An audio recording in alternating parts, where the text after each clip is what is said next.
So today I'm going to be sending a base to the Mun in Kerbal Space Program. But not just any Kerbal Space Program. This is Kerbal Space Program 2, which we have been waiting for over 3 years now. So it is finally here in early access. So today I'm going to be playing it and sharing the experience with you guys. And also putting a base on the Mun, because why not?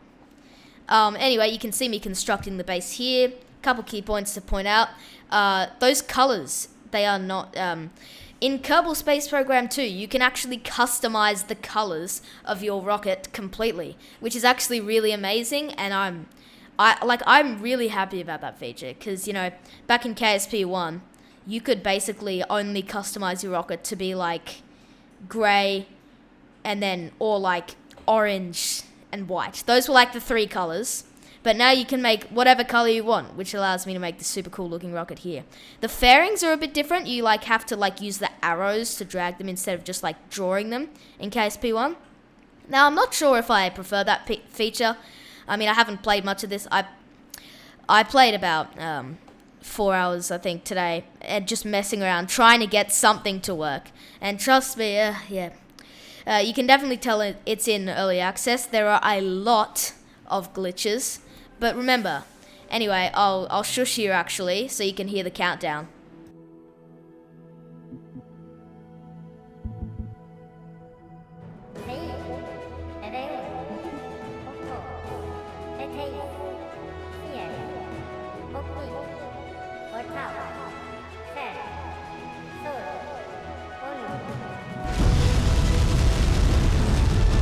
Oh, listen to those engines roar. I know that I think the countdown's a really cool feature. You can skip it, but you know, I think it's pretty cool. You can see my rocket here. I'm just descending at the moment. Not much to say. It's pretty similar to a KSP1 ascent. Those 2 solid rocket boosters are gone there, and now we are climbing up out of the atmosphere. And finally, after so long of waiting, we finally have actual clouds. I know, pretty amazing, right? Yeah, usually they were just in mods, but yes, guys, this is the stock game. No mods installed. This is KSP2. You can see that fairing go off there. It kind of just came off in a weird way. I don't know if that's going to stay in the game or what that is, but I kind of prefer when it used to split into multiple pieces. I don't know, just look better. But anyway, now we're in an orbit, and I'm planning a maneuver node to get to the moon. Pretty similar to KSP1 in how, you know, you plan maneuver nodes. And now there is an actual accurate start burn indicator, which will tell you when to start your burn. And yeah, you can see I should start my burn in 25 seconds. But I'm not very patient, so I started my burn early. So I didn't exactly get the orbit, the encounter with the moon that I planned to get. But you know, it still worked out in the end. And as you can see, the little Kerbal announcer there. Yeah, this music and all this stuff, this is actually part of the game. So this music, I reckon, is really good. But you can see now, it's just a slight burn. We can bring those little things together, and then, hey, we got an encounter. Now, for some reason, you can see those 2 orbs. That's to show you, when you enter its sphere of influence and exit its sphere of influence. But there's also supposed to be a line to show your orbital path. And for some reason, that just wasn't there until I actually got into the sphere of influence. So, that's weird. But again, you know, this isn't the full release. This is just early access. And you saw another glitch there when it said game unpaused 50 times.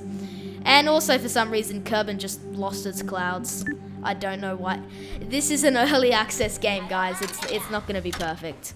But as you can see there, if you just heard, it was kind of hard to hear with my voice over the top. But the Kerbal announcer just said something. I don't know what it was. But anyway, now we are burning here to circularize around the Mun. It's kind of hard to see the Mun because we're pretty far away from it. I keep either calling it the Mun or the Moon. Like, seriously. In the game, it's called the Moon. The Mun, sorry. But obviously, it's the equivalent to the moon in real life. Now you can hear this music starting to play.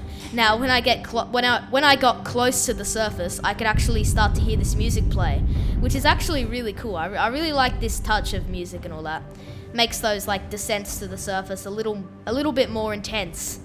But yeah, as you can see, we're time warping around the mun, just up to when I'll start to descend.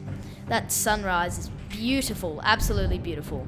Now you can see there I'm on a collision course with the mun. It's really cool. It actually shows you where you're going to collide, which is awesome.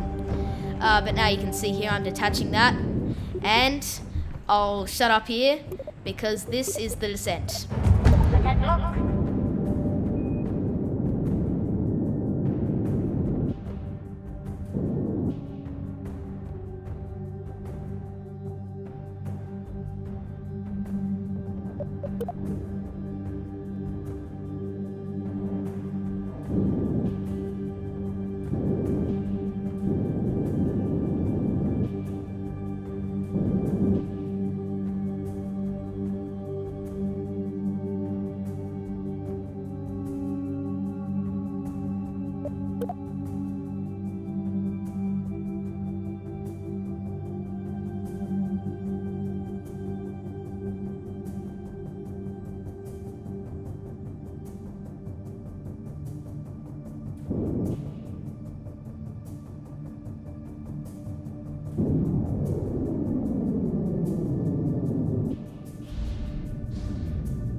And with that, we have landed. You can hear the Kerbal announcer in the background. Anyway, we can deploy that sky crane-esque thing and just let it crash into the surface.